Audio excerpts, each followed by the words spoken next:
வாழ்த்தும் நன்றியும். அடுத்து ஏற்புரை வழங்க போற்றுவதற்குரிய தலைமை காவலர் ராஜசேகரன் அவர்களை அன்போடு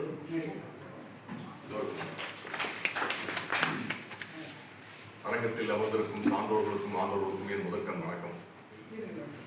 அரங்கம் சிறிதாயினும் அங்கத்தினர் பலராயிருந்தும் என் நெஞ்சத்தில் என்றும் நீங்காமல் இடம் பிடித்திருக்கும் நிகழ்வாக இருக்கிறது. அதாவது நான் கிட்டத்தட்ட ஒரு 15 படத்துக்கு மேல நடிச்சிருக்கேன். காவல்துறை இருந்துட்டு என்னோட கலை ஆர்வத்தால ஒரு 15 படத்துக்கு மேல நடிச்சிருக்கேன்.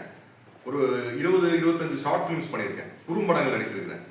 இது எல்லாரும் பண்ணியிருந்தும் கூட எனக்கு ஒரு மிகப்பெரிய ஒரு வெற்றிடம் எப்பவுமே இருந்துட்டே இருந்தது. ஏதோ ஒரு நிறைவு பெறாமல் இருந்த மாதிரி இருந்தது.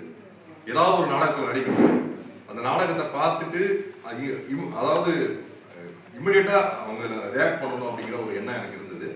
அப்படி இருக்கும்போது தான் எனக்கு குருவா திரு கோடீஸ்வரன் ஐயா அவருக்கு கிடைச்சாரு.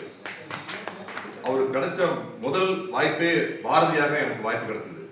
அதாவது நான் ஒரு கவர்மெண்ட் ஊழியரா, அரசு ஊழியரா இருக்கிறதுனால என்னோட ஒரிஜினல் பேர்ல நான் நடிக்க முடியாதுங்கிறதுனால என்னோட பேரை விஜயராஜா நான் மாற்றி வச்சிருந்தேன். என்னோட நண்பருடைய பேர் அது.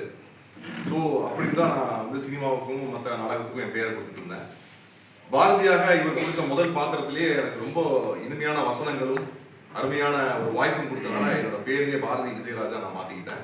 இப்போ எங்கே போனாலும் என்னோட பேரை பாரதி விஜயராஜா சொல்லியிருக்கேன்.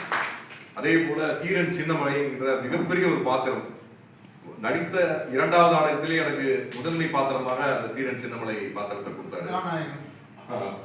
அது இந்த அரங்கத்துல தான் நாங்கள் ப்ராக்டிஸ் பண்ணோம். இந்த அரங்கத்துல தான் பயிற்சி எடுத்துக்கிட்டோம். மிக சிறப்பாக எங்களுக்கு சொல்லிக் கொடுத்தாரு. அந்த ஒரு பயிற்சி தான் என்ன வந்து எந்த வித பயமும் இல்லாமல் எல்லா இடத்துலையும் எந்த கேரக்டர் கொடுத்தாலும் நடிக்கக்கூடிய ஒரு சிறு வசனத்தை நான் இங்க பேசணும்னு ஆசைப்படுறேன். கொங்கு நாடு என்றும் வீரத்தில் தாழ்ந்ததில்லை, வீர மறவர்கள் செறிந்த வெற்றி திருநாடு. அப்படி இருந்தும் அந்நியர்கள் ஆட்சி செய்ய தொடங்கி விட்டார்களா என்ன? அதை முளையிலேயே கிள்ளி எறிய வேண்டும். இது நம் நாடு, நம் பூமி. இதை காப்பது நம் கடமை. என்ன சொல்கிறீர்கள்?